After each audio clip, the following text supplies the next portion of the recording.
Well, I was brought up in a family we belonged to a Methodist church, and I was part of the church. I greeted at the church, and I sang in the choir, was on the board of directors. I taught Sunday school. I had an MYF class that I taught, which was Methodist Youth Fellowship, and that was interesting. And then I'd pass the collection plate, and on communion days I'd pass the articles, and one day I got into a problem that I didn't know what to do, and I sat down and I started reciting the 23rd Psalm. And the next day when I got up, I went to a Christian bookstore, and they had flyers on a table there, and I picked one up, and it had a picture of it crossing over the bridge, and it showed where you'd start on this side of the bridge, and you go across, and there was Jesus. So you met Jesus as you walked across the bridge.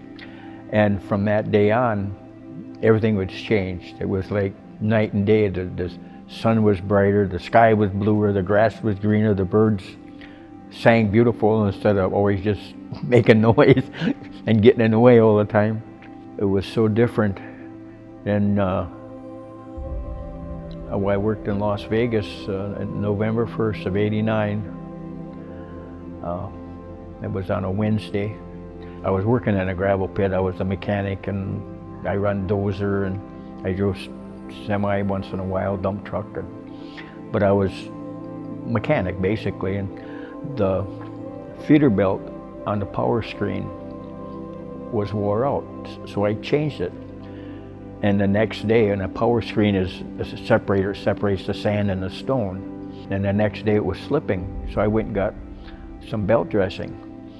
And it was a tar stick, and it looks like it's just a round tube with a tar.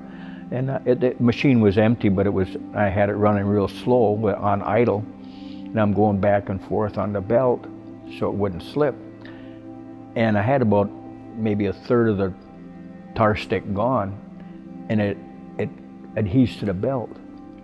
Well, reflexes, I grabbed it with my hand. And when I did that, I felt my fingers going over the drive drum. Well, I stood there and I gave my arm a rip, and it ripped it off a couple of inches above my elbow. And I was covered with blood in the front, and I asked the Lord to shut the blood valve off. And I went and shut the machine off, and I come back to get my arm out of the conveyor belt, and I stopped and looked at the machine, and I thanked him for the situation I was in. And I got my arm out of the conveyor belt, and then I called the boss, and I didn't tell him really what happened. I just asked him, I said, I need an ambulance to come pick me up.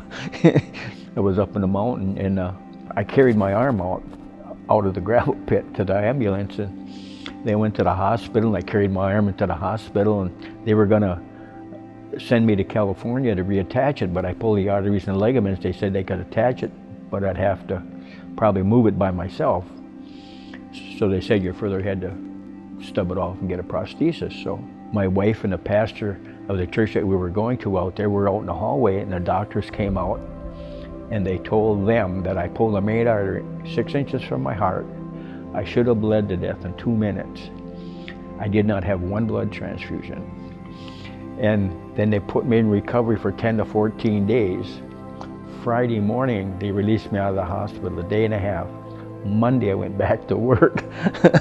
And I only worked for a couple of weeks because I wasn't used to doing everything without both hands, I asked the Lord to be with me and show me how to do it. And He's always there. And I have fun with the kids. The kids always, I greet, and they ask me where my other hand is, and I said, it's right here. I said, it's a short one. For little kids, I can give you a short wave. And then I always looked at them, and I said, look, it even smiles at you, and you take and, smile like that. And then they want to give me a stump bump, and their kids come along with this, and they're all giving me the stump bump. I have fun with it, and I tell the kids that, when Mom and Dad tell you to be careful because you slam your fingers in the car door and it's going to hurt. And then the mom and dad, or whoever is with them, will thank me for doing it, and then they ask me what happened. So it's an open door, I can witness to them. So I feel I gain more by losing it than by having it, because I can witness to him, and he's always there with us. And at the end of the day, it's what he wanted us to do, not what we wanted to do. And that's what's so neat about it. And all he does, he wants us to thank him for the different things that he's doing for us and the beauty that he gives us. In the Bible, it says he walks with you holding your right hand. And I never gave it a thought. He took my left hand so he could walk with me holding my right. And it brings tears to my eyes whenever I think of it, because he's so good. And I feel bad for the people that just know of him and don't know him, because he's always there. He loves us all. We're all his kids, and he takes care of all of us. You know, and how can we not thank him for it? Life is so hard without him, you know, and it's not easy with him, but he's always there with you, and he helps you all the time. He's always giving you a hand.